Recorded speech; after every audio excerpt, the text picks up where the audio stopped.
Hello class, how are you all? Welcome to Edugrown. मेरा नाम नेहा है। आज मैं आपको फिर हिस्ट्री पढ़ाने आई हूँ, क्लास 10th को। ऑलराइट। एंड अगर आप इस चैनल पे नए हैं तो आप इस चैनल को एक बार विजिट कर सकते हैं। आपको बहुत सारे अच्छे कंटेंट यहाँ पे मिलेंगे।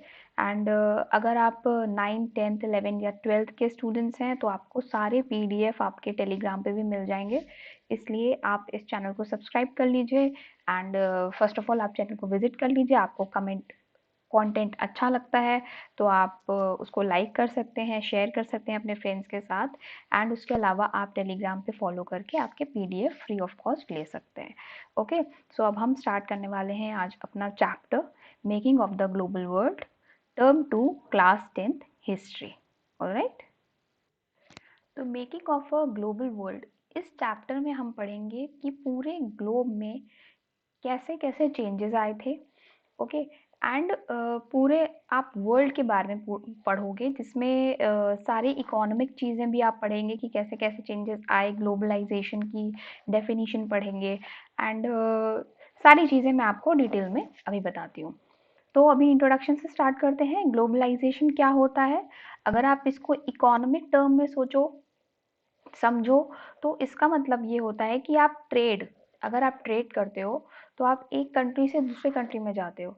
ऑलराइट। तो इससे क्या होता है, ट्रेडिंग के थ्रू लोगों का आना जाना होता है।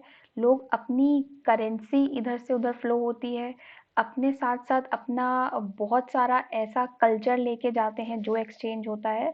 तो उसको कलेक्टिवली आप ग्लोबलाइजेशन कह सकते हैं। ठीक है। तो ये आप लास्ट 50 ईयर्स से ऑब्जर्व करेंगे या उसके पहले भी, मतलब ये सब चीज़ें ऐसी नहीं है जो एकदम से आ गई। ठीक है, धीरे धीरे होती हैं। एंड ये ट्रेडिंग तो बहुत टाइम से, मतलब सालों साल हो गए आपको ट्रेडिंग, बहुत आप पहले से भी पढ़ रहे होगे। ठीक है। तो इंडस वैली सिविलाइजेशन अगर आप देखोगे तो वहाँ पे भी ट्रेडिंग होती थी। तो आप उस टाइम से अभी तक रिलेट कर लो तो इसको कहते हैं ग्लोबलाइजेशन, जिसमें काफ़ी कुछ पूरे वर्ल्ड में चेंजेस आए हैं। ठीक है, through economic system. So to understand the making of global world, we have to understand the history of trade, migration and people search for work and movement of capitals. जैसा कि मैंने आपको बताया, आपको इसमें चैप्टर में ट्रेडिंग, देन माइग्रेशन, देन ये आपका जो कैपिटल्स है, कैपिटल मतलब पूंजी, ठीक है, वो उसका मूवमेंट होता है। एंड लोग इधर से उधर जाते हैं काम की तलाश में हो या जैसे भी हो। ठीक है।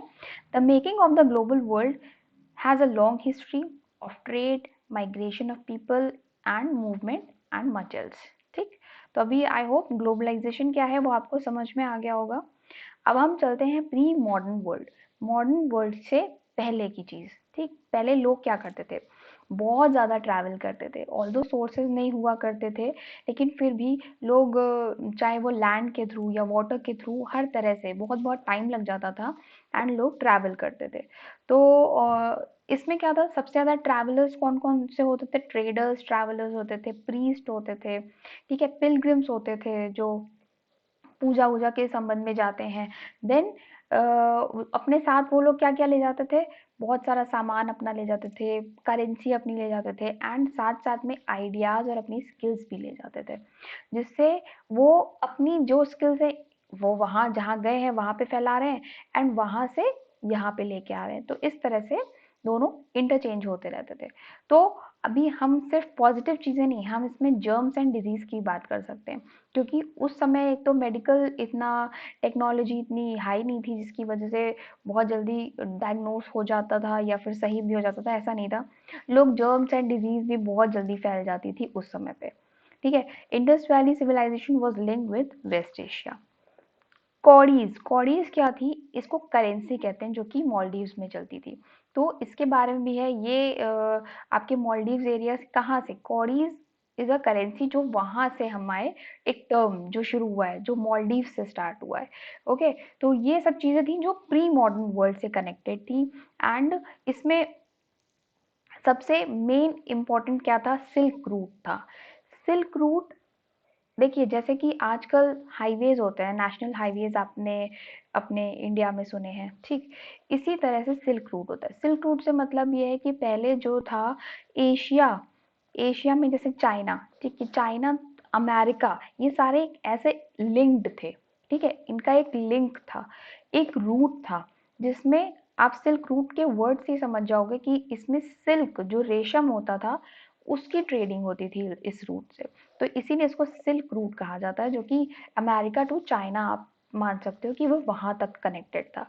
ठीक है, the silk routes were regarded as a most important route linking the distinct parts of the world. बहुत इंपॉर्टेंट था क्योंकि यहाँ पे ट्रेडिंग सबसे ज्यादा होती थी। जब ट्रेडर्स आए, ठीक, एंट्री ली, तो उनको एशिया बहुत पावरफुल लगा। उस समय एशिया में बड़ा सारा एक तो मिनरल्स उनको दिख गए। ठीक है, वहां पे बहुत सारे सोर्सेस थे ट्रेडिंग करने के लिए, बहुत सारी चीजें थी जो जो एशिया ने उनको बहुत अट्रैक्ट किया, जिसमें आप इंडिया का भी नाम इंक्लूड कर सकते हो। जैसा कि इंडिया आप जानते हो कि एक सोने की चिड़िया कही जाती थी, तो हाँ, रियल में यहाँ पे बहुत सारे ऐसे सोर्सेज, मतलब कुछ भी ऐसा नहीं था, किसी चीज की कमी नहीं थी कि जिससे ट्रेडर जो है अट्रैक्ट ना हो, ऐसा कुछ भी यहाँ पे नहीं था। तो इसलिए ये बहुत इंपॉर्टेंट रूट भी उस समय था। Routes were existed even before the Christian era and flourished till the 15th century। ठीक है, Buddhist preachers, Christian missionaries, later on Muslim preachers use to travel by routes. ठीक, ये आपके बुद्धिस्ट हो, क्रिश्चियंस हो, मुस्लिम्स हो, ये सारे लोग जो थे ये रूट्स के थ्रू इधर उधर ट्रैवल करते थे, इसलिए सिल्क रूट का बहुत महत्व माना जाता है। Routes proved to be great source of trade and cultural links between distinct parts of the world। जैसा कि मैंने आपको बताया, इन्हीं सब रूट्स के थ्रू बेसिकली ट्रेडिंग होती थी and silk route was the main route. Okay, then आता है कॉन्क्वेस्ट, डिजीज एंड ट्रेड।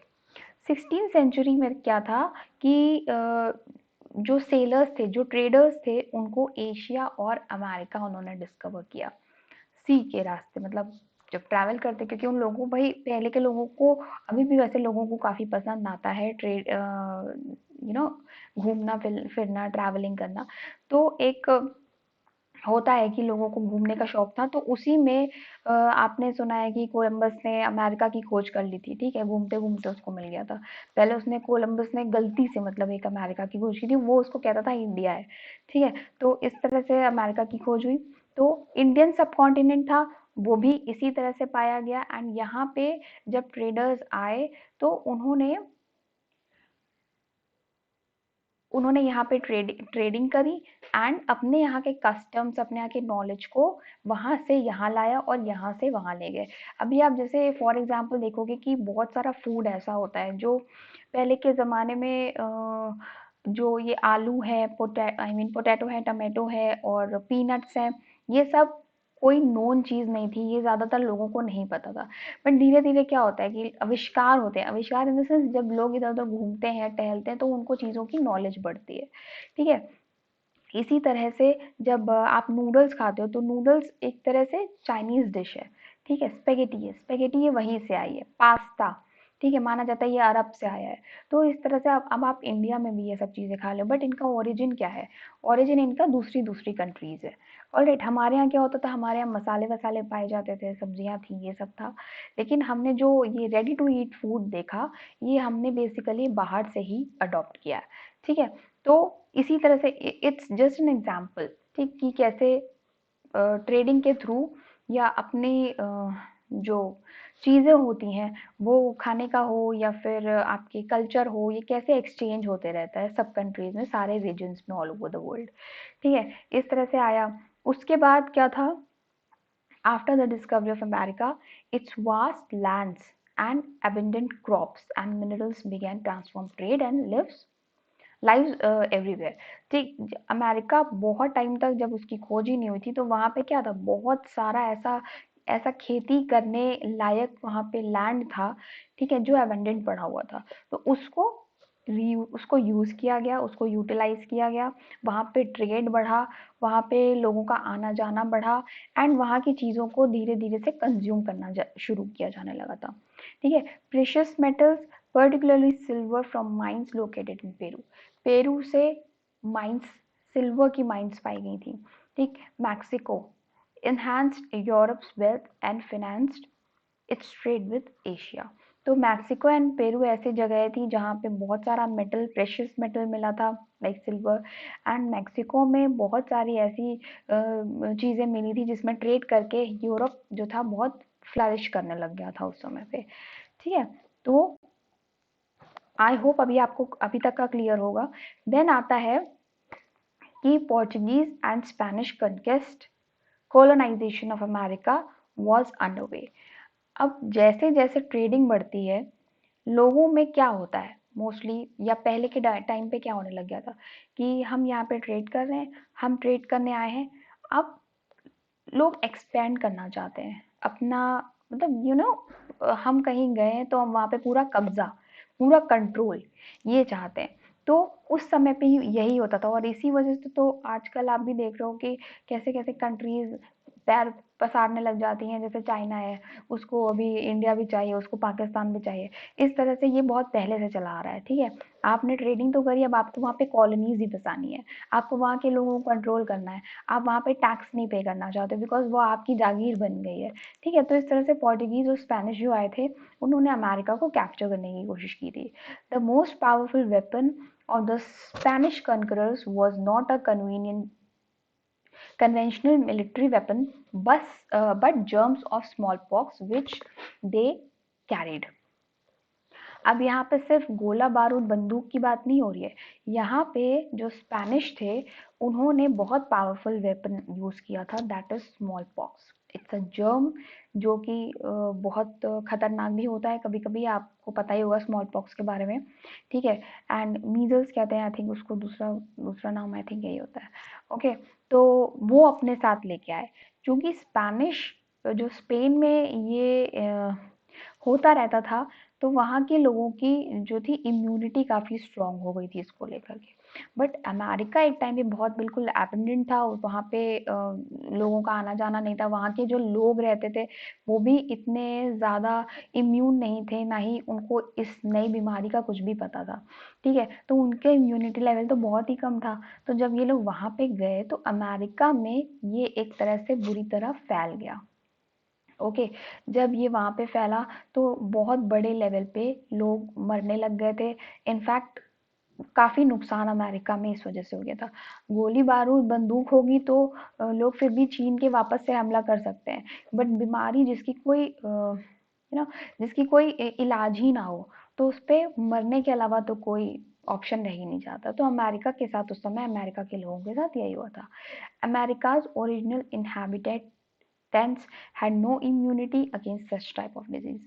अब जब कोई इम्यूनिटी ही नहीं है, उनको नहीं पता है एक्चुअली होता क्या है। स्मॉल पॉक्स बेसिकली देखा गया है कि अगर किसी को एक बार हो जाए तो उसको जल्दी नहीं होता है, या फिर आप ये कह लो कि once in a lifetime smallpox होता है, उसके बाद नहीं होता है।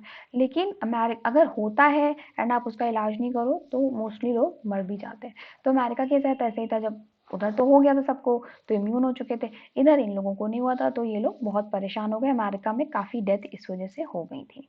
ओके, एंड मैंने एक आपको बात नहीं बताई, आयरलैंड जैसी जगह पे जब ये खाने पीने का सामान आता है ना, तो जैसे स्टार्टिंग में तो उनको बहुत प्रॉब्लम होती है क्योंकि ज़्यादा खाने की चीज़ें डेवलप ही नहीं हुई होती हैं।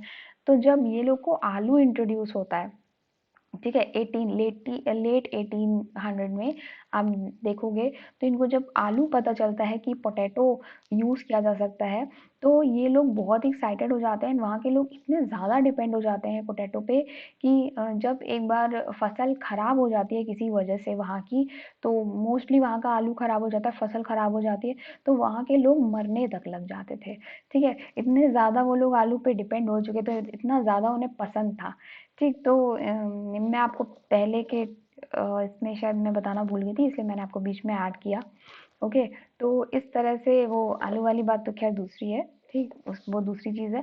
एंड यहाँ पे हम इम्यूनिटी की बात कर रहे थे, अमेरिका की इम्यूनिटी की बात कर रहे थे। तो यहाँ पे इम्यूनिटी की कमी की वजह से यहाँ पे स्मॉल पॉक्स से काफ़ी लोग मर गए थे। ऑलराइट, इस तरह से जो स्पेनिश थे, पोर्टुगीज थे, उन्होंने अमेरिका पे अपना एक तरह से पूरा पूरा अधिकार करने लग गए थे, उसका फ़ायदा उठा करके इनकी इम्यूनिटी और उनको मार के, ठीक है, जर्म्स के थ्रू। ओके, अब इसके बाद होता क्या है, 18th सेंचुरी के आसपास में जो यूरोप होता है वो वहाँ पे बहुत ज़्यादा पॉवर्टी रहती है, बहुत सारे कॉन्फ्लिक्ट्स रहते हैं और बहुत मिसमैनेजमेंट हो रखा होता है। तो वहाँ पे लोगों का जो था, एक गरीबी बढ़ रही होती है वहाँ पे इसी वजह से। ठीक है, इसलिए एंड आप दूसरी तरफ ये देखोगे तो एशिया में इंडिया एंड चाइना के अंदर बहुत फ्लरिश हो रहा होता है, क्योंकि यहाँ पे अच्छी क्रॉप्स हो रही होती हैं, यहाँ पे मिनरल्स बहुत अच्छे से रहते हैं, बहुत अच्छे माइंस मिलते हैं। तो इस वजह से यहाँ पे बहुत अच्छे से चल रहा होता है ट्रेडिंग। तो एकदम से क्या होता है कि चाइना अपना हाथ पीछे खींच लेता है, वो खुद को आइसोलेट कर लेता है, वो सारी ट्रेडिंग हो जाती है बंद। तो जब यहाँ पे ट्रेडिंग ट्रेडिंग बंद हो जाती है चाइना की वजह से, तो इसके बाद इसकी जगह कौन लेता है? इसकी जगह लेता है अमेरिका। अमेरिका के साथ अब ट्रेडिंग अगेन स्टार्ट होती है, क्योंकि अमेरिका बहुत उस समय रिच था इन मिनरल्स एंड क्रॉप्स भी बहुत अच्छी थी, वहाँ पे खेती काफ़ी अच्छी हो जाती थी, इसलिए वहाँ पे अच्छे से खेती, वहाँ से ट्रेडिंग शुरू होने लगी थी एंड चाइना को छोड़ दिया गया था। ओके, नेक्स्ट हम पढ़ेंगे वर्ल्ड इकोनॉमी टेक्स शेप। ठीक, यहाँ पे हम पूरी इकोनॉमी पढ़ेंगे पूरे वर्ल्ड की, कि कैसे वो शेप में आई है, कैसे चेंज होती है। ठीक है, अभी आप इसमें ये पढ़ोगे स्टार्टिंग में कि इसमें थ्री टाइप्स के फ्लोज होते थे। एक ट्रेड का था जिसमें क्लोथ्स वगैरह रहते थे, एंड दूसरा था लेबर का, एंड दूसरा थर्ड था कैपिटल का। तो ये इसके मेन पिलर्स आप कह सकते हो, या थ्री मेन पॉइंट्स हैं इंपॉर्टेंट वाले, जिनके फ्लो के थ्रू इकोनॉमी चेंजेस लाती है। ओके, तो जैसा कि आपको पता है 18th सेंचुरी में अपना यूरोप में काफ़ी भुखमरी हो रखी थी, लोग परेशान थे, एंड वहाँ पे कंजम्पशन बहुत बढ़ चुका था खाने का। जब एकदम से लोग बढ़ जाएंगे, ठीक है, पॉपुलेशन बढ़ जाएगी, तो कंजम्पशन भी खाने का बढ़ जाएगा। तो इसी तरह से वो बढ़ गया था, एंड इतना वहाँ पे एक्चुअली होता क्या है, वहाँ के लोग जो होते हैं वो गवर्नमेंट को कहते हैं कि, और यहाँ पे क्या होता था इस समय पे, लोग ये चाहते थे कि हम अपनी कंट्री का सामान अपने ही कंट्री पे बनाएं, एंड हम सेल्फ सफिशिएंट रहें, हमें किसी और से इम्पोर्ट ना करना पड़े, किसी और कंट्री से हमें इम्पोर्ट ना करना पड़े। ठीक है, तो इसी इम्पोर्ट को रोकने के लिए ही यहाँ पे कॉर्न लॉ लगा दिया गया, कि जिससे कि कोई भी फूड आता है तो उस पर एक्स्ट्रा टैक्सेस देने पड़ेंगे, एंड कभी कभी ऐसा भी होता था कि वो पूरी तरह से इम्पोर्ट बंद कर दिया गया था। जब इम्पोर्ट बंद हो गया और यहाँ पे पॉपुलेशन थी ज़्यादा, उतना आप बना नहीं पा रहे हो, एंड बाहर से आप इम्पोर्ट भी नहीं कर पा रहे हो, तो एक तरह से भुखमरी का टाइम आ गया, लोग परेशान एकदम बौखला से गए थे। ठीक है, तो उसके बाद लैंड ओनर्स ने और कुछ इंडस्ट्रियलिस्ट ने फिर से गवर्नमेंट को प्रेशराइज किया कि ये कॉर्न लॉ हटाओ भाई, हम तो भूखों मर जाएंगे इस तरीके से। तो गवर्नमेंट को ये फिर कॉर्न लॉ अबॉलिश करना पड़ गया था। ठीक, उसके बाद क्या था, जब कॉर्न लॉ हट जाता है उसके बाद ब्रिटेन से फूड आने लग जाता है, ठीक, और बहुत सस्ते दामों पे आने लगता है। तो यहाँ की जो कंट्री होती है, जो यूरोप होता है, तो ये उससे एक तरह से उनका खाना चीप था, तो वो कंपेयर ही नहीं कर पा रहे थे। इससे क्या हो रहा था, यहाँ के जो पेजेंट्स थे उनका नुकसान हो रहा था, एंड जो फार्मर्स थे वो धीरे धीरे गरीब होते जा रहे थे, अनएम्प्लॉयड होते चले जा रहे थे। तो इसके लिए उन्होंने क्या किया, फिर वो धीरे धीरे फिर से उन्होंने माइग्रेट करना स्टार्ट किया। जब यहाँ पे नहीं हो रहा है, यहाँ पे आप कंजम्पशन भी बढ़ रहा है, एंड जो है अगर चीज़ें कम हैं और कंजम्पशन ज़्यादा है, तो ऑब्वियसली कॉस्ट तो बढ़ी जाएगी। तो महंगाई बढ़ रही थी, महंगाई बढ़ रही है, एंड अनएम्प्लॉयमेंट भी बढ़ रहा है। तो इस वजह से काफ़ी पूरी जनता जो थी बहुत परेशान हो गई थी। Faster industrial growth in Britain led to higher incomes and more food imports. ठीक है, इंडस्ट्रियल ग्रोथ जो थी ब्रिटेन में काफ़ी बढ़ रही थी, एंड उनकी इनकम भी बढ़ रही थी, एंड फूड जो था वो काफ़ी हद तक इम्पोर्ट करते चले जा रहे थे। तो इस तरह से पूरी इकोनॉमी जो थी यूरोप की चेंज हो रही थी, अमेरिका की चेंज हो रही थी, एंड साथ साथ में आप एशिया की भी कनेक्ट करोगे, ये सारी इकोनॉमी बहुत अच्छे से चेंज हो रही थी एंड अच्छा शेप ले रही थी। ओके, फिर इसमें ये जब इतनी सारी ट्रेडिंग हो रही है, तो ट्रेडिंग जब पॉपुलेशन ज़्यादा है, ठीक है, जस्ट ये समझने की चीज़ है कि पॉपुलेशन ज़्यादा है एंड उतना कंजम्पशन के बराबर प्रोडक्शन नहीं हो पा रहा है। तो इसके बदले में फिर क्या हुआ, America, Australia and other countries ने भी प्रोडक्शन करना स्टार्ट किया। अब प्रोडक्शन होगा तो ट्रेडिंग के थ्रू ही तो आएगा भाई। अगर हम कहीं से कुछ मंगाएंगे तो हम कैसे, रेलवेज के थ्रू मंगाएंगे, शिप्स के थ्रू मंगाएंगे। तो इस तरह से टेक्नोलॉजी का भी रोल उस समय काफ़ी था। 19th सेंचुरी में रेलवेज बहुत ज़्यादा चल गए, टेलीग्राफ्स, ये सब की टेक्नोलॉजी आ गई थी, बहुत सारे ट्रांसफॉर्मेशंस हो गए थे टेक्नोलॉजी में भी। अब जो एडवांसमेंट था उससे क्या, उसका क्या रिजल्ट आया, social, political and economic factors के थ्रू। अगर आप इनके पर्सपेक्टिव से देखोगे तो उस समय काफ़ी चेंजेस आ गए थे इस टेक्नोलॉजी की वजह से, क्योंकि अब जो इम्पोर्ट होता था, ठीक है, वो काफ़ी फास्ट हो रहा था, एंड जैसे कि पहले खाना सड़ जाता था, कहीं बाहर से आया तो मोस्टली क्या होता था, पूरे-पूरे एनिमल्स एक्सपोर्ट करे जाते थे। एंड जब एनिमल्स कभी-कभी रास्ते में मर जाते थे, काफ़ी लंबा रास्ता होता था एक कंट्री से दूसरे कंट्री जाने में, तो लोग नहीं पहुँचा पाते थे, पूरे जानवर मर जा रहे हैं या उनकी फिर बॉडी सड़ रही है। तो इस तरह से अ, मतलब एक तो वो मीट का वैल्यू वहाँ पे बहुत ज़्यादा हो गई थी, बहुत कॉस्टली पड़ रहा था, क्योंकि ट्रांसपोर्टेशन में बहुत पैसा लग रहा था, तो ये भी एक कॉस्ट उसकी बढ़ रही थी। लेकिन जब रेलवेज एंड शिप्स जब आए, तो उससे, इस टेक्नोलॉजी से अब मांस जो था वो जो उसको कट करके बेचा जाने लगा, मतलब एनिमल्स को वहीं पे कट करके उनके मांस को भेजा जाने लगा, जिससे क्या उतनी उतनी जगह भी नहीं घिरती थी। एक बड़ा एनिमल अगर रख के भेजते थे तो वो ज़्यादा जगह घेरता था, उसको कट करके भेजते थे तो वो कम जगह भी लेता था एंड जल्दी पहुंच भी जाता था एंड खराब भी नहीं होता था, क्योंकि आपको रेफ्रिजरेशन या रेफ्रिजरेटेड शिप्स भी अवेलेबल उस समय थे। ठीक है, तो जो पेरिशेबल फूड था वो काफी दिन तक टिक सकता था उस समय पे। It greatly facilitated the shipment of frozen and meat from America, Australia, New Zealand to different European countries. जैसा कि मैंने आपको बताया कि ये जो शिपमेंट होता था अमेरिका, ऑस्ट्रेलिया और न्यूजीलैंड से अलग दूसरी यूरोपियन कंट्रीज में किया जाता था, किसके थ्रू, शिप्स या अदर व्हीकल्स के थ्रू।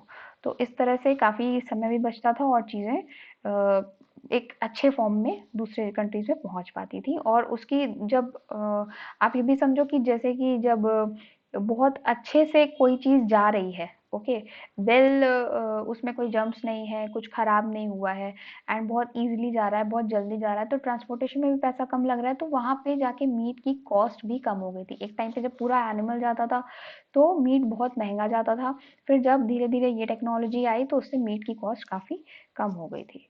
ओके, तो I hope you are getting my point. अभी हम नेक्स्ट चलते हैं 19th सेंचुरी की तरफ। ओके, अब आप ये समझिए 19th सेंचुरी के एंड तक, ठीक है, बहुत सारा ट्रेडिंग शुरू हो गई थी, बहुत मार्केटिंग बढ़ चुकी थी, हर तरफ अच्छा सा प्रोडक्शन चल रहा था, सब कुछ अच्छा चल रहा था। लेकिन ये सब एक पॉजिटिव वे में ही नहीं, ऐसा नहीं है कि सब कुछ फ्लरिश ही कर रहा था। उस समय ऐसी भी चीज़ें थी या ऐसी भी कंट्रीज थी जहाँ पे उनको उनकी फ्रीडम छिन रही थी, किसी किसी कंट्रीज में लोगों का एक्सप्लॉयटेशन हो रहा था। ठीक है, तो इस तरह से जब ट्रेडिंग बढ़ रही थी उसी के साथ साथ कॉलोनाइजेशन भी बढ़ रहा था। जो बहुत पावरफुल कंट्रीज थी वो दूसरी जो थोड़ी छोटी कंट्रीज थी उनमें कॉलोनीज भी बना रही थी और उन्हें अपने कंट्रोल में कर रही थी, यानी कि उनकी फ्रीडम छीन रही थी। ठीक है, उनमें से फॉर एग्जांपल आप लोगे अफ्रीका। अफ्रीका में जब यूरोपियन कंट्रीज गई तो उन्हें वहां पे बहुत सारा माल मसाला दिख गया ट्रेडिंग करने के लिए। ठीक है, तो उन्होंने सोचा कि अभी यहाँ पे अगर कॉलोनीज बसा लेते हैं तो हमारा बहुत सारा फायदा हो जाएगा। ठीक, अब जब यहाँ पे ये लोग गए तो इन्होंने एक छोटी सी मीटिंग करके ऐसे जैसे किसी स्केल से आप जैसे आपने मैथमेटिक्स की बुक देखी होगी, तो उसको ऐसे से बच्चों की वाली जो जिसमें चार खाने होते हैं ना, स्क्वायर स्क्वायर से ऐसे करके उनको डिवाइड कर दिया। तो ना डिवीजन का भी एक ऐसा नहीं था कि किसी कल्चर के अकॉर्डिंग किया हो, या जैसे हमारे इंडिया में भी आपने देखा है कितना प्रॉपर डिवीजन है, जहाँ पे जो कल्चर है, जहाँ पे जो भाषा है उस हिसाब से उसका डिवीजन किया गया है। बट यहाँ पे ये नहीं देखा गया, बस ऐसे ही लाइन खींच दी गई और ऐसे क्रिस क्रॉस करके उनको अफ्रीकन कंट्रीज को डिवाइड कर दिया गया। ठीक है, क्योंकि उनमें प्रॉपर रूलिंग करने के लिए। ठीक है, तो ये आप एक एग्जाम्पल के तौर पे जान सकते हो। तो इस तरह से काफ़ी एक्सप्लॉइट हो रही थी बाकी छोटी कंट्रीज जो थोड़ी गरीब कंट्रीज थी वहाँ पे। एंड इसके साथ में आप वहाँ पे एक प्रॉब्लम और आ गई थी अफ्रीका में रिंडर पेस्ट, यानी कि जो प्लेग होता है एनिमल्स के अंदर होता है, ये फैल चुका था। ठीक है, हुआ क्या था कि जो इटालियन जब इटालियन लोगों ने वहाँ पे एक तरह से कहा जाए कि अटैक किया था, इन्वेजन हुआ था, वहाँ पे वो अपने जीने के लिए, जैसे खाने पीने के लिए ना जो मीट लेके आए थे, ठीक है, हॉर्स का मीट था आई थिंक वो, तो उसमें उसके थ्रू ये रिंडर पेस्ट बीमारी वहाँ पे फैली थी। ठीक है, 1980 सॉरी 1890 के आसपास में अफ्रीका में ये बीमारी बहुत तेज़ी से फैल गई थी, जिससे काफ़ी सारे 90% तक उनके एनिमल्स मर गए थे। ठीक है, अफ्रीका में क्या था कि लोग की सैलरी पे काम नहीं करते थे, उनको ये था कि उनके पास प्रॉपर ज़मीन थी जिसपे वो कल्टीवेशन करते थे, क्रॉप्स थी उनकी, और उनके पास अपने एनिमल्स हुआ करते थे जैसे गाय भैंस बकरी वगैरह। तो डेयरी के जो भी प्रोडक्ट्स होते थे उनको अपने एनिमल से मिल जाते थे, जो उनके डोमेस्टिक एनिमल्स थे। एंड जो खाने पीने का फूड वूड था वो सब उनको अपनी क्रॉप से मिल जाता था। तो उनको एज सच कभी किसी के लिए काम करने की जरूरत नहीं पड़ी, किसी सैलरी की जरूरत नहीं पड़ी थी, क्योंकि उनका काम तो अपने घर से ही चल रहा था। तो इस तरह से वहाँ पे मोस्टली लोग ऐसे ही रहते थे, विदाउट एनी सैलरी या किसी और के लिए काम करने के बिना। अब ये चीज़ यूरोपियंस को बिल्कुल नहीं अच्छी लगी। उन्होंने उनके ऊपर प्रेशर डाला कि काम करने के लिए, कि आप हमारे लिए काम करो, क्योंकि वो वहाँ पे माइंस वाइंस खोलना चाहते थे एंड माइंस खोद करके फिर उनकी क्रॉप्स खराब करना चाहते थे, और अपना जितना इंडस्ट्रियलाइजेशन आप कहोगे तो वो वहाँ पे भी फैलाना चाहते थे। तो ये चीज़ उन लोगों को नहीं अच्छी लगी अफ्रीकन को, और वो स्टिल वो लोग नहीं माने, अड़े रहे कि नहीं, we don't want to work, हमें काम नहीं करना, बिकॉज हम अपनी अर्निंग खुद कर लेते हैं। इसके लिए उन्होंने बहुत सारे तिकड़म भिड़ाए अफ्रीकन के लिए के ऊपर, और उनके ऊपर ना बड़े बड़े टैक्स से उन्हें एकदम लाद दिया। बट ये टैक्सेस भी उनका कुछ ज़्यादा नहीं, इनफैक्ट एक एक तो उन्होंने ऐसा रूल बना दिया था कि अगर आपके यहाँ कोई मर जाता है तो उसके बाद उसकी जो प्रॉपर्टी है उसके एक ही बेटे को मिलेगी। फॉर एग्जाम्पल अगर उसके 2 या 3 4 बच्चे हैं तो उन सबको नहीं मिलेगी, सिर्फ एक को मिलेगी।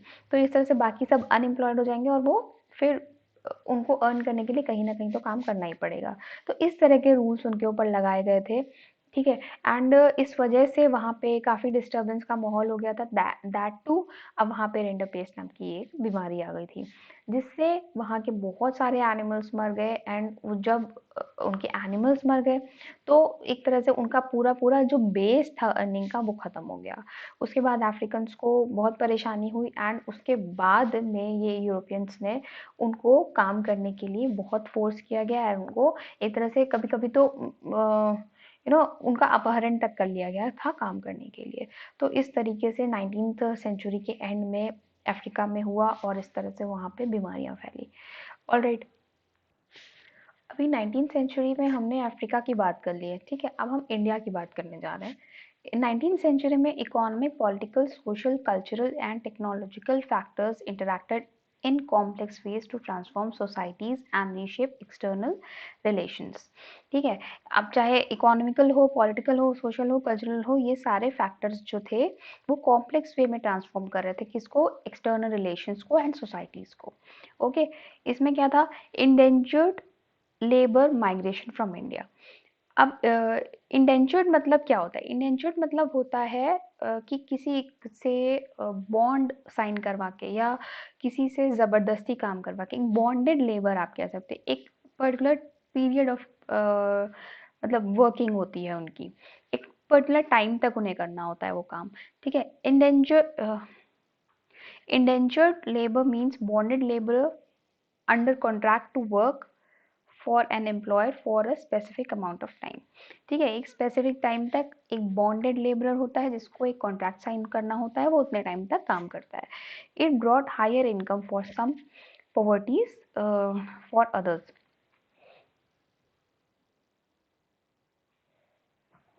इसमें क्या होता है, इसने बहुत सारी जो एक पॉवर्टी लाया था कंट्री के अंदर, ठीक है, क्योंकि लोगों को ज़बरदस्ती काम कराने पड़ते थे। अब जैसे कोई अनएम्प्लॉयड है, अगर उसको आप काम दे भी रहे हो तो एक एक पॉइंट ऑफ टाइम तक ही वो कमाएगा, उसके बाद वो कमा भी नहीं सकता है ना। तो इस तरह से लोगों से काम करवाया जाता था, एक तो ज़बरदस्ती, अगर किसी कोई खेती करना चाह रहा है फिर भी उसको काम करवाया जा रहा है सैलरी पे, वो भी वेजेस वो अच्छे नहीं देते थे। तो मेनली ये कहाँ-कहाँ से रीजन से उठाए जाते थे, Uttar Pradesh, Bihar, central India and Tamil Nadu. इन सब रीजन से मेनली ये वर्कर्स से काम करवाया जाता था। These regions of India experienced many social changes like cottage industry decline, land rents rose and land were cleared for mines and plantation. अभी इनके जो क्रॉप्स थे उनको डिस्ट्रॉय कर दिया जाता है, क्योंकि वहाँ पे माइनिंग करनी है, वहाँ के लैंड्स को ख़राब किया जाता है, वहाँ के पेड़ कटवा दिए जाते हैं, क्योंकि उनको इंडस्ट्रियलाइजेशन चाहिए, उनको अपनी बड़ी बड़ी फैक्ट्रीज चाहिए होती हैं, और उसमें काम करने के लिए ये रेंटेड लेबर को हायर करते हैं। In 19th century indentured described as a new system of slavery. एक तरह से ये स्लेवरी का काम है, ठीक है। आप किसी के नौकर की तरह काम करते रहते हैं, और उसके बाद आपको प्रॉपर सैलरी भी वो लोग नहीं देते हैं, ठीक है। तो ऐसा उस समय होता था 19th सेंचुरी में, किया उन्होंने सब जगह था। देन ये इंडिया में भी आया। इंडिया में बहुत सारे एंटरप्रेन्योर्स भी थे, ठीक है, और यहाँ पे काफ़ी सारी ट्रेडिंग भी होती थी। जैसे ब्रिटेन ने क्या किया था, ब्रिटेन ने हमारे यहाँ से कॉटन जैसे जाता था, क्योंकि हमारे यहाँ कॉटन बहुत अच्छा होता था, तो ब्रिटेन यहाँ से कॉटन लेता था, फिर धीरे-धीरे उसने क्या था, इम्पोर्ट बंद कर दिया कॉटन का। एंड उन्होंने कहा कि हम यहाँ से आपके यहाँ से and right cotton, opium, okay, and other is Indigo. तो ये सब खेती जो होती थी, ये बहुत सारा एक्सपोर्ट इंडिया से होता था ब्रिटेन में। अभी आपको लगेगा कि हाँ, इतना सारा एक्सपोर्ट होता था तो क्या इकोनॉमी रहेगी, अब मज़ा आ जाता होगा इंडिया वालों को तो, बट ऐसा नहीं था। धीरे-धीरे ब्रिटेन ने बहुत परेशान कर लिया यहाँ की जितनी भी जो भी क्रॉप्स थी, उनको उनका एक्सपोर्ट जो था इंडिया से बंद कर दिया और यहाँ से सिर्फ रॉ मटेरियल ले जाने लग गए थे। ठीक है, रॉ मटेरियल से वो जब वो प्रिपेयर्ड चीज़ें यहाँ पे लाके बेचते थे तो वो उसको डबल रेट पे बेचते थे, जिससे हमारा नुकसान हो रहा था उससे। ठीक है, हम घाटे में जा रहे थे, हम अपना रॉ मटेरियल तो वहाँ भेज रहे हैं, बट वहाँ से जो एक्सपेंसिव मटेरियल आ रहा है वो हमें खरीदना पड़ रहा है। तो एक तरह से बहुत इकोनॉमी इम्बैलेंस कर रखी थी ये ब्रिटेन वालों ने इंडिया की। ठीक है, तो इस तरह से ही बहुत सारी चीज़ें ऐसी चल रही थी वहाँ पे, जिसकी वजह से बहुत प्रॉब्लम्स में चल रहा था इंडिया भी। जैसे बाकी अदर कॉलोनीज बसा रखी थी, वो उन लोग को एक्सप्लॉइट कर रहे थे, वैसे हमारे इंडिया को भी कर रहे थे, ये आप सबको पता ही हो। ओके, तो अभी हम नेक्स्ट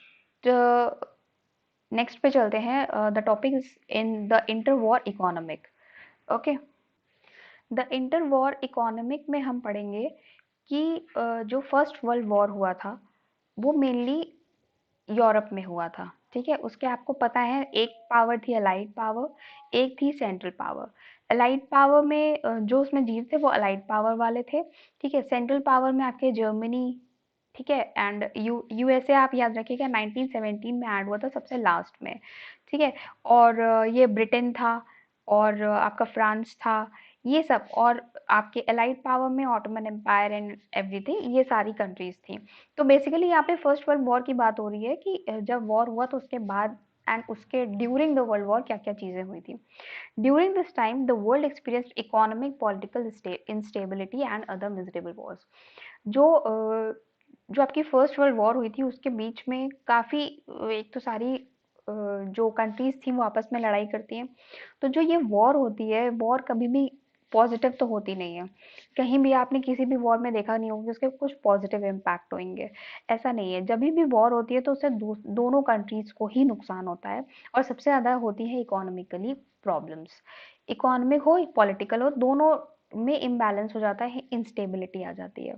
तो the first world war was fought between two power blocks. Okay, ये एलाइज ग्रुप था, Britain, France, Russia, and later join the US, and on the opposite side Germany, Austria, Hungary, Ottoman and Turkey. तो ये आपके इधर वाले थे। तो ये वॉर आपकी 4 इयर्स तक चली थी। इसमें बहुत सारे एक मास जो लोग थे वो मरे थे, बहुत बड़े अमाउंट में लोग मर गए थे। एंड इसकी एक्चुअली हुआ क्या था, ये बहुत मॉडर्न टेक्निक से लड़ाई लड़ी गई थी, जिसमें बहुत सारे tanks, machine guns, aircrafts and chemical weapons का भी बहुत ज़्यादा यूज़ हुआ था, जिससे बहुत ज़्यादा लोगों की जानें चली गई थी। ठीक है, एंड इन जान चले जाने से होता क्या है, आपके सोल्जर्स मर जाते हैं एंड आपके कॉमन लोग भी मर जाते हैं। तो जिस भी घर के अगर कोई अर्निंग पर्सन है और उसकी डेथ हो जाती है तो उसके बाद में वहाँ पे कौन अर्न करेगा। तो मोस्टली ऐसा हुआ कि जैसे कहीं पे भी डेथ हो गई और उसके बाद कोई और काम करने वाला नहीं है, तो इन सब जगहों पे ना विमेन्स को आना पड़ा। विमेन केम एंड उन्होंने अपना घर घर तो चलेगा ही, खाना पीना तो इंसान खाएगा ही, तो इसके लिए ही विमेन उसमें इन्वॉल्व हुई। एंड कई सारी ऐसी टफ वर्क्स ऐसे थे, जैसे माइनिंग्स एंड जो भी काम ऐसे होते थे जो मेनली वुमेन नहीं कर सकती हैं, उनमें भी उन लोगों को आप देखेंगे जाते हुए, एंड उन्होंने उसमें काफ़ी काम करना पड़ा था। वुमेन का इन्वॉल्वमेंट बहुत था, क्योंकि अपने घर चलाने के लिए। ठीक है, तो ये सब चीज़ें इसकी during the war and post war के बाद भी ये होता है कि अगर बहुत सारी कंट्रीज जो थी डेट में चली गई थी, क्योंकि एक तरफ बहुत अच्छा ट्रेड हो चुका था, बहुत फ्लरिश कर रहे थे कंट्रीज, बट जब ये वॉर होता है तो उसमें आप हर तरह से नुकसान झेलते हो। ठीक है, चाहे वो एग्रीकल्चरल हो, क्योंकि पूरा आप क्रॉप्स खराब हो जाती हैं। क्रॉप्स खराब हो जाती हैं या आप मेनली ये कह लो कि जो किसान होता है, जो पेजेंट्स होते हैं, जो किसानी छोड़ कर के बेचारे वो वॉर में चले गए, तो यहाँ पे कौन खेती करेगा, है ना? तो इस तरह से हो जाता है। एंड सोल्जर्स को आप ज़्यादा से ज़्यादा फूड इम्पोर्ट करते हो और बहुत सारा फूड उन सोल्जर्स को चाहिए होता है, जिससे कंजम्पशन भी फूड का बढ़ जाता है। एंड उधर खेती हो नहीं रही है, कंजम्पशन बढ़ गया है, तो इस तरह से एग्रीकल्चर बहुत डिसबैलेंस हो जाता है। उसके बाद क्या, आप बहुत भारी भारी मशीन्स एंड गन्स लेने के लिए दूसरी कंट्रीज से उधार लेते हो, तो आप डेट में चले जाते हो, बहुत सारा लोन चला जाता है आपको। तो इस तरह से सारी कंट्रीज जो थी, मोस्टली जो हारी हुई कंट्रीज थी, वो सब डेट में चली जाती हैं और इससे बहुत ज़्यादा बड़े लेवल पे नुकसान होता है। लेकिन इन सब की कंट्रीज में सबसे ज़्यादा प्रॉफिट में क्या रहता है, यूएसए। यूएसए चूंकि बहुत, आप पहले भी पढ़ चुके हो कि यूएसए वाज अ पावर। अगर वहाँ पे बहुत अच्छे से ट्रेड हुआ था, उन्होंने अपना वो इतना उन्होंने नहीं खोया था वर्ल्ड वॉर के अंदर। आप शॉर्ट टर्म में अगर आप ये समझो कि यूएसए की हालत उतनी खराब नहीं हो पाई थी। इस वजह से उसने जितनी भी कंट्रीज थी, जब ट्रीटी वगैरह होती हैं, तो उसमें उसने ही जर्मनी को ही सपोर्ट किया था। जर्मनी क्या, और भी बहुत सारी कंट्रीज ऐसी थी जो यूएसए उनको एक तरह से उबरने में हेल्प कर रहा था। ठीक, उसमें एक ब्रिटेन भी था। ब्रिटेन को यूएसए ने काफी सपोर्ट किया था। ठीक, इस बीच में ये ब्रेटन वुड्स जो वर्ड है, इसको आप आईएमएफ और वर्ल्ड बैंक को कलेक्टिवली जो है, आप ब्रेटन वुड्स ट्विंस कहते हैं। एंड यही इंस्टीट्यूशंस भी होते हैं। ओके, ये मैं आपको बीच में बता दिया। ओके, तो ये जो यूएसए था, इसने बहुत सारी कंट्रीज को बहुत हेल्प करी थी। लेकिन एक ऐसा भी समय आता था, आया बाद में, कि जब बहुत ज़्यादा डिप्रेशन में मतलब डिप्रेशन हो गया था। पूरा वर्ल्ड वाइड डिप्रेशन कहते हैं उसे, द ग्रेट डिप्रेशन कहते हैं। ठीक है, ये आप बाद में पढ़ेंगे। बट स्टिल अभी आपको ये समझना है कि जो वर्ल्ड वॉर हुई थी, उससे क्या क्या फ़र्क पड़ा था, कैसे कैसे कंट्रीज ने उभर के आया उससे। लेकिन USA was the strongest one.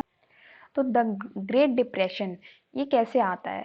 देखिए, ब्रिटेन और बाकी कंट्रीज जो कि बहुत जूझ रही थी उस समय वर्ल्ड वॉर के बाद के डिप्रेशन से, वो अपने डिप्रेशन से मतलब, तो धीरे धीरे वो अपनी स्थिति से उबर रही थी। वो थोड़ा थोड़ा उनकी इकोनॉमी बेटर हो रही थी। बट अब आ जाता है एक नया मोड़ जो होता है द ग्रेट डिप्रेशन का, जो कि यूएस में एकदम से आ जाता है। अब आपने पहले भी पढ़ रखा है कि यूएस बहुत सारी कंट्रीज को सपोर्ट कर रहा था, बहुत सारी कंट्रीज को उसने लोन दे रखा था, बहुत सारी कंट्रीज उस पर डिपेंड कर रही थी, ठीक है, अपनी इकोनॉमी को बढ़ाने के लिए। लेकिन जब खुद अमेरिका पे इतनी बड़ी आफत आ गई थी, तो उसने धीरे धीरे अपने हाथ खींचने शुरू कर दिए और बाकी कंट्रीज से, क्योंकि वो अपनी इकोनॉमी पहले बेटर करेगा ना कि दूसरी की करेगा। तो उसने अपने सारे जितने भी लोन दे रखे थे, वो सारे उसने कैंसिल करना स्टार्ट कर दिए। ये ग्रेट डिप्रेशन शुरू कहाँ से होता है? ये एग्रीकल्चरल ओवर प्रोडक्शन की वजह से होता है। क्योंकि जब एक टाइम पे बहुत सारी जगहों पे, बहुत सारी कंट्रीज में ना व्हीट बनने लग गया था, ठीक है, तो व्हीट की एक तरह से कंजम्पशन कम था एंड प्रोडक्शन बहुत ज्यादा हो गया था, जिससे उसकी डिमांड काफी कम हो गई थी। एंड एग्रीकल्चरल ओवर प्रोडक्शन ही रीजन था कि जिसकी वजह से जब डिमांड कम हो गई, करंट जो पैसा था वो जो चीज़ें बहुत सस्ती हो गई, तो एक तरह से इन्फ्लेशन आ गया था। इन्फ्लेशन की वजह से ही ये डिप्रेशन आ गया था। क्योंकि और ग्रेट डिप्रेशन इसलिए कहते हैं क्योंकि यूएसए से सारी कंट्रीज कनेक्टेड थी, तो वो सारा असर सारी कंट्रीज पे, पूरा ग्लोबली उस चीज़ का पड़ा था। ठीक है, इससे सारे जो एग्रीकल्चर प्राइस थे वो एकदम स्लम्प कर गए, एकदम फिसल के नीचे आ गए थे। Many countries finance their investment through the loan they got from the US. अभी यूएस ने जितनी भी कंट्रीज जैसे कि इन्वेस्टमेंट किया हुआ था यूएसए से लोन लेकर के, तो वो इन्वेस्टमेंट जब आप करोगे तो आपको थोड़ा लोन तो पे करना ही पड़ेगा ना, कहीं पे अगर आपने ले रखा है तो बाद में आप प्रोडक्शन करोगे, फिर उससे जो आपको प्रॉफिट होगा उससे आप अपना डेट पे करोगे। तो ये सब चीजें ठप हो गई। कैसे? क्योंकि यूएस ने पैसा देना बंद कर दिया। American capitalist stop all loans to European countries. In Europe, it led to a failure of some major banks and collapse of currencies like sterling. अभी जितने भी उसके बैंक्स थे बड़े बड़े, ठीक है, उन सब एक तरह से बैंकक्रप्ट हो गए थे। बैंक जो सारे थे ना, वो खुद ही बैंकक्रप्ट हो गए थे। उनके पास जब खुद बैंक में पैसा नहीं है तो फिर सब ठप है मामला। तो doubling the import duties by the USA which hit the world trade badly. जो इम्पोर्ट ड्यूटीज थी वो डबल कर दी गई थी यूएसए की तरफ से, जिससे वर्ल्ड ट्रेड जो था उस पर बहुत बुरा असर पड़ा था इसके बाद में। ठीक है। एंड उस समय एक चीज़ और थी कि लोग जो थे वहाँ पे यूएस के अंदर या और भी बाकी कंट्रीज के अंदर, वो लोग जो सामान लेते थे, लाइक अगर टीवी, रेफ्रिजरेटर या सम अदर थिंग्स, तो वो लोग ना लोन पे या फिर इंस्टॉलमेंट्स में लेते थे। वो ईएमआई जो आपको सबको पता होगी, तो पहले ले लेते थे एंड उसके बाद उसको धीरे धीरे पे करते थे। बट जब आप खुद ही क्राइसिस में आ जाओगे तो आप आगे जाके क्या पे करोगे, है ना? तो इस तरह से उनको अपने लोन पे करने में बहुत प्रॉब्लम होने लग गई थी। उसके बाद जो वो थे जो पेजेंट्स थे, जो फार्मर्स थे, उनको बहुत नुकसान होने लग गया था, क्योंकि एक टाइम पे वो उनकी एग्रीकल्चर, क्योंकि ये डिप्रेशन एग्रीकल्चरल रीजन की वजह से हुआ था, तो इसका सीधा असर जो था फार्मर्स पे पड़ा था। बहुत ज़्यादा असर इसका रूरल एरियाज पे पड़ा था। ओके। तो ये हो गई यूएस की बात। यूएसए में जब इकोनॉमी रिवाइव करी है, तो अराउंड 1935 के बाद इकोनॉमी ने यूएसए में थोड़ा सा रिवाइव हुआ था। ओके। एंड इसका असर आपके इंडिया पे कैसे पड़ा था? इंडिया में भी इसका असर सीधा दिखाई दिया था, क्योंकि ब्रिटेन जो कि यूएसए पे डिपेंड था, एंड यूएसए तो अब हम ब्रिटेन की कॉलोनीज थे, इंडिया ब्रिटेन की कॉलोनी था, तो ब्रिटेन पे अगर असर पड़ेगा तो वो सीधा सीधा इंडिया पे भी दिखना था। तो यहाँ पे भी यही हो रहा था कि एग्रीकल्चरल जो यहाँ के किसान थे, तो यहाँ पे भी फूड बहुत सस्ता हो गया था, उसकी कोई वैल्यू नहीं रह गई थी। एंड तो यहाँ पे जब किसान के पास पैसा ही नहीं है, तो वो रेवेन्यू कैसे देगा? ब्रिटिश हमारे से टैक्स ज़रूर लेते थे, हमें रेवेन्यूज़ पे करने पड़ते थे, लेकिन जब किसान पे पैसा नहीं था, तो वो कहाँ से बेचारा रेवेन्यूज़ देगा? तो ये उसके साथ भी प्रॉब्लम्स थी। अच्छा, बंगाल में ना जूट का प्रोडक्शन होता था, जिससे वो सैक्स बनते हैं, जो बोरियां होती है ना, वो बनती हैं, जो बेसिकली वॉर्स में यूज़ की जाती थी।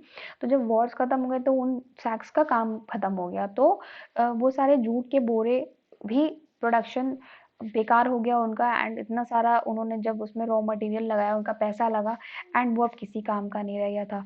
तो इस तरीके से बहुत सारे चेंजेस ऐसे भी आए थे कि किसानों को बहुत ज़्यादा नुकसान सहना पड़ गया था। एंड दूसरी चीज़, जैसे कि लोगों ने अब अपने रेवेन्यूज अगर उन्होंने देखे देने ही है, जैसे कि आप जानते हैं कि ब्रिटिशर्स कुछ भी हो, वो अपना पैसा तो कलेक्ट करेंगे ही, वो टैक्स तो लेंगे ही लेंगे इंडिया से। ठीक है। तो किसानों को क्या करना पड़ा था? वो अपने लैंड्स बेच रहे थे, या फिर अपने बहुत प्रेशियस स्टोन्स हो गए, या फिर मेटल्स हो गए, जैसे सोना चांदी, ये सब बेच के वो रेवेन्यूज इकट्ठे कर रहे थे। तो मानना ऐसा ही है, जो जो भी इकोनॉमिस्ट हैं वो बड़े बड़े, उनका यही मानना था कि उस समय इतने बड़े लेवल पे इंडिया से सोने का एक्सपोर्ट होने लगा, क्योंकि किसानों ने वो बेचा, ठीक है, अपना सोना अपने रेवेन्यूज देने के लिए। तो जब वो बेचा, तो वो बाहर एक्सपोर्ट हुआ, तो वो एक्सपोर्ट ही एक रीजन था।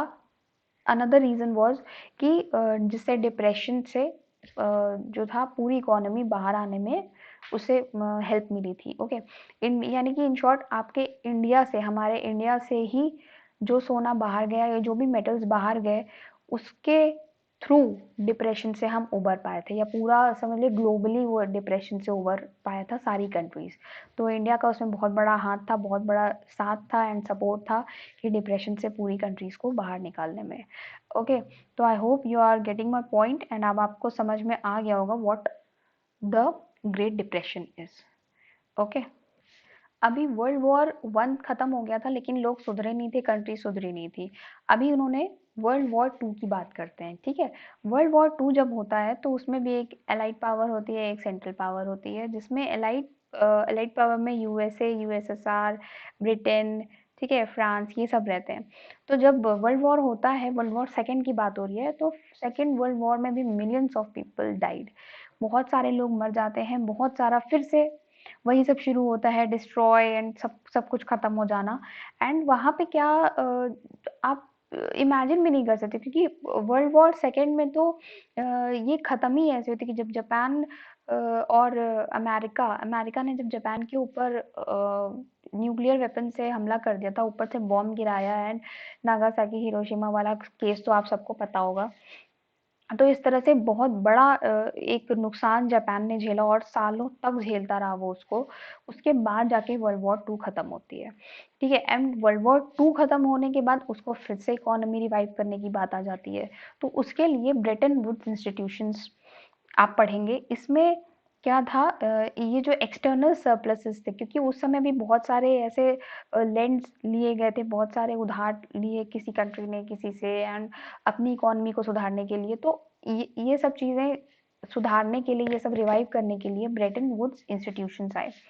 To deal with external surpluses, the deficits, a conference was held in July 1944 at Bretton Woods। ठीक है, ब्रेटन वुड्स एक जगह है, कहाँ पे? हैम्पशायर, हैम्पशायर में, new Hampshire, that is USA के अंदर। वहां पे international monetary fund and world bank, ठीक है, रीस्ट्रक्चर किया गया था। मतलब वॉर्स के बाद उसको फाइनेंशियली सारी कंट्रीज को, या यूएसए को भी आप कह लो, एक रिवाइव करने के लिए, फिर से स्टेबिलिटी लाने के लिए इनको बनाया गया था। The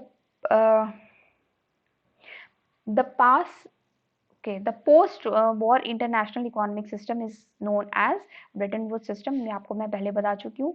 This system was based on fixed exchange rates। IMF and World Bank are referred as Bretton Woods twins। ठीक है, ये इनको Bretton Woods twins कहते हैं, IMF को यानी कि इंटरनेशनल मॉनेटरी फंड को, एंड वर्ल्ड बैंक को। USA has an effective right to veto over key IMF and world bank. मतलब अभी भी है, IMF एंड वर्ल्ड बैंक के ऊपर यूएसए का ही कंट्रोल रहता है।